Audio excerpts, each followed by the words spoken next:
Hi friends, నేను మీరా. క్షమించాలి, ఇలాంటి వాల్యుబుల్ టైంలో మీ వాల్యుబుల్ టైంని డిస్టర్బ్ చేస్తున్నాను.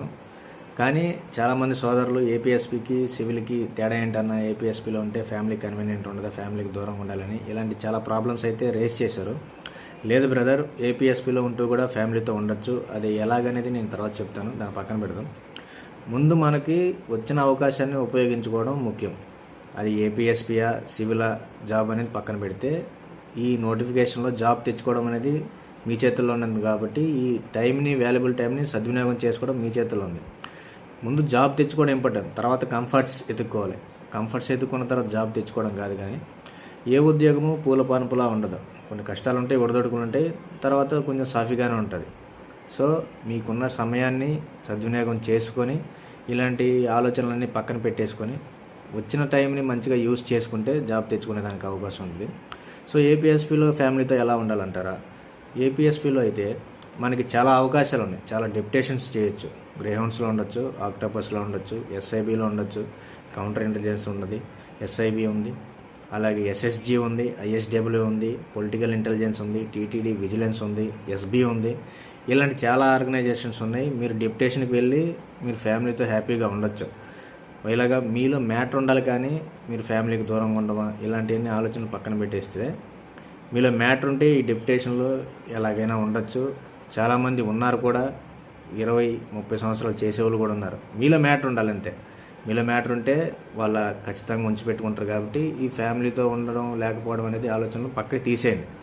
మనకి ఏపీఎస్పీ వచ్చినా కానీ మనం ఫ్యామిలీతో ఉండొచ్చు. హెడ్ క్వార్టర్లో ఉన్నప్పుడు ఫ్యామిలీని పెట్టుకోవచ్చు. కాబట్టి అది నెక్స్ట్ వీడియోస్లో చెప్తాను.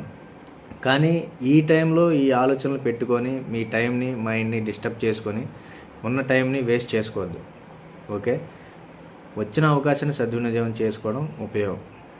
సో ఎవరైతే ఈవెంట్స్లో ఎక్కువ స్కోర్ చేశారో వాళ్ళు మినిమం 100 దాటేలాగా ప్రయత్నిస్తే వాళ్ళకి ఎక్కువ జాబ్ వచ్చేదానికి అవకాశం ఉంటుంది. అలా కాకుండా ఈవెంట్స్ తక్కువ చేసిన వాళ్ళైతే కొంచెం ఎగ్జామ్ గట్టిగానే ప్రిపేర్ అవ్వండి. అలాగని ఈవెంట్స్ ఎక్కువ చేశాం కదా అని చెప్పి తక్కువ చదవడం అలాంటి చేయకుండా మీ మ్యాక్సిమం అయితే మీ స్కోర్ అయితే మీరు ఇవ్వండి. దేవుడు ఏది ఇస్తే దాన్ని స్వీకరించండి. స్వీకరించిన తర్వాత మీకు వచ్చిన జాబ్ వచ్చిన తర్వాత అది నచ్చకపోతే మీకు చదువుకోవడానికి చాలా టైం ఉంటుంది. ఆ టైంలోనే నీలో దమ్ము ఉంటే, కసి ఉంటే తర్వాత నీ జాబ్ని, నువ్వు కోరుకున్న జాబ్కి వెళ్ళొచ్చు. ముందు మన టార్గెట్ ఏంటి? మన కాళ్ళ మీద మనం నిలబడగలగాలి. మనం జాబ్ తెచ్చుకొని మనకు జీతం వస్తే మన భారం అనేది ఇంట్లో వాళ్ళ మీద లేకుంటే, తల్లిదండ్రుల మీద ఆ భారం లేకుంటే, నీ కాళ్ళ మీద నువ్వు నిలబడితే నువ్వు హీరో అంతే. సో ఇలాంటి టైంలో ఎలాంటి డిస్టర్బెన్స్ లేకుండా టైంని ఉపయోగించుకోండి. అలాగే ఎక్కువ మాక్ టెస్ట్లు అనేది రాస్తూ ఉండండి.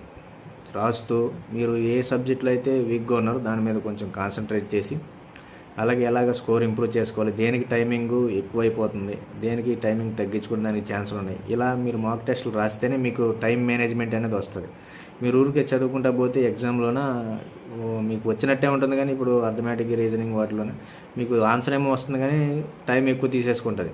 సో అలాంటప్పుడు ఏది ఎక్కువ మీద ఫోకస్ చేయలేదని మాక్ టెస్టులు రాస్తేనే కానీ మీకు ఐడియా రాదు. అలాగే ఇంగ్లీష్ ఒక 30 మార్కులకు ఉంటుంది కదా. ఇంగ్లీష్ మీడియం వాళ్ళు అయితే ఎక్కువగా మ్యాక్సిమం పెట్టేస్తుంటారు. తెలుగు మీడియం వాళ్ళు కొంచెం కాన్సన్ట్రేట్ చేయండి. 30 మార్కులు కొంచెం గ్రామర్, అలా ఎవరన్నా మీ ఫ్రెండ్స్ కానీ ఎవరన్నా ఇంగ్లీష్ మీడియం వాళ్ళు చిన్నప్పటి నుంచి ఉన్న వాళ్ళు అయితే వాళ్ళని కొంచెం కంబైన్ స్టడీ చేసుకుంటే ఎక్కువ ఉపయోగం ఉండే అవకాశం ఉంటుంది. సో ఇంగ్లీషు కొంచెం ట్రై చేయండి. 30 మార్క్స్ ఈజీగా వచ్చేదానికి స్కోర్ చేయొచ్చు అనమాట. మిగతా వాటిలో ఏమైనా తక్కువైనా కానీ ఇంగ్లీష్లో కొంచెం పెట్టగలగచ్చు. కాబట్టి కొంచెం ఇంగ్లీష్ కూడా కాన్సన్ట్రేట్ ఎక్కువ చేయండి. అలాగే కట్ ఆఫ్ మార్క్స్ గురించి ఎక్కువ ఆలోచించకండి. కట్ ఆఫ్ పేపర్ కొంచెం టఫ్గా ఉందంటే కట్ ఆఫ్ తగ్గిపోతుంది.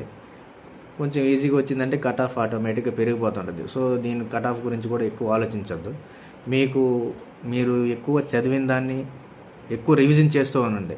కొత్త బుక్స్ అయ్యేలా అలాంటివి ఏం చదవకుండా మీరు ఇప్పుడు వరకు అయితే ఏదైతే ప్రిపేర్ అయ్యి ఉన్నారో ఆ బుక్స్నే ఎక్కువ రివిజన్ చేయండి.